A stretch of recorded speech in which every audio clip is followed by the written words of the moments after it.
entre le grand reporter Raoul Christophe Biya et Blériot Niemek, ancien chroniqueur télé reconverti en influenceur politique.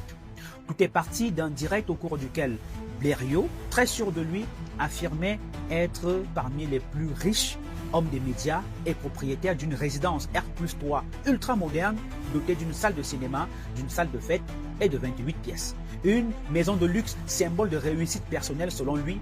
Mais dès le lendemain, Raoul Christophe Biya va riposter en publiant des images de cette somptueuse demeure tout en révélant les supposées sources de financement de ce train de vie. Selon lui, cette maison aurait été construite avec l'argent issu du réseau Liep Limal, une société de crypto-monnaie accusée d'avoir escroqué des milliers de Camerounais. Ce qui a poussé de nombreux jeunes qui n'avaient pas suivi l'actualité à l'époque à nous poser la question de savoir c'est quoi Liep Limal et si Blériot Niemek faisait vraiment partie de cette équipe. On vous dit tout. Liep Limal est un mot bassa qui signifie la pauvreté est finie. Il avait été présenté par son fondateur, Émile Parfait Sim, comme une opportunité d'investissement révolutionnaire. Le principe semblait irrésistible. On vous disait, si vous investissiez 100 000 francs CFA, vous alliez gagner 300 000 francs CFA après seulement 2 jours. Les Camerounais y voyaient donc un moyen rapide de sortir de la pauvreté. Et pour renforcer le système, Liep Limal s'appuyait sur un vaste réseau de ce qu'on appelait recruteurs, appelés aussi parrains, chargés de convaincre de nouveaux souscripteurs. Plus vous rameniez du monde, plus vous touchiez de grosses commissions en millions de francs CFA. Après enquête donc, il s'avère que Blériot Niemek faisait bien partie de cette équipe parmi les recruteurs. Il n'était pas un simple investisseur, mais un acteur actif du système. Son rôle était clair, convaincre d'autres Camerounais d'investir dans les packs Liep Limal.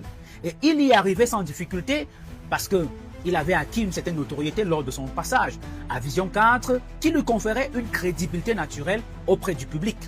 Beaucoup de Camerounais se disaient, si Blériot le dit, si Blériot le fait, alors c'est du sérieux, et ils se lançaient à leur tour sans soupçonner qu'ils participaient à un système dangereux.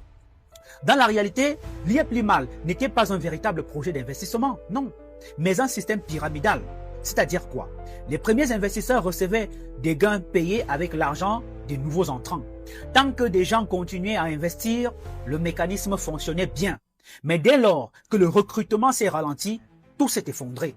Les paiements ont cessé, les sites internet fermés et les victimes se sont retrouvées sans recours, sans un moindre copec.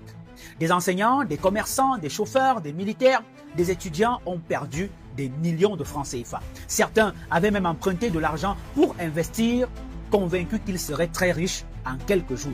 Plusieurs milliards de francs CFA partis en fumée.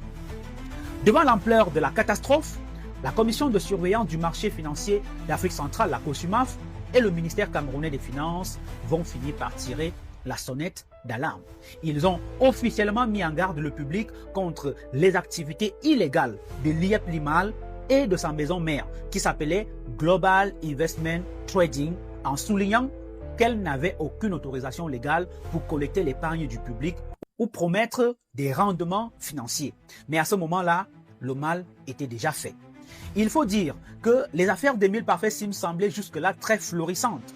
Fort des milliards collectés, il s'était lancé dans une fuite en avant spectaculaire. Il faisait construire plusieurs immeubles de standing à Douala, à Yaoundé et bien d'autres villes. Il annonçait la création d'une chaîne de télévision ultra moderne et même le lancement d'une compagnie aérienne inaugurée en grande pompe devant les caméras. Tout cela donnait l'image d'un homme d'affaires à succès, un génie de la crypto-monnaie africaine. Beaucoup y ont cru, mais derrière cette vitrine de réussite se cachait un véritable système basé sur la confiance aveugle et l'argent facile. Quand les plaintes ont donc commencé à pleuvoir et que la pyramide s'est effondrée, Émile Parfait Sim a quitté le Cameroun précipitamment, se réfugiant en Russie, laissant derrière lui des milliers de victimes et des comptes bancaires vides. Aujourd'hui, les accusations de Raoul Christophe Biya remettent tout cela en lumière. Si Blériot Niemek a réellement bâti une partie de son luxe sur l'argent de Liep Limal, cela voudrait dire que les rêves détruits des milliers de Camerounais ont servi à financer ce train de vie. L'histoire de Liep Limal est une leçon pour toute une génération. La richesse rapide n'existe pas. Quand quelqu'un vous promet de transformer 100 000 francs CFA en 300 000 francs CFA en 2 jours seulement, demandez-vous simplement d'où lui sort cet argent.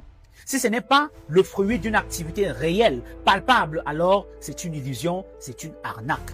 Et tôt ou tard, cette illusion s'écroule, laissant sur le carreau ceux qui y ont cru. Cette affaire rappelle aussi une vérité simple, mais essentielle. Dans la vie, comme dans la finance, quand c'est trop beau pour être vrai, c'est que ce n'est pas vrai.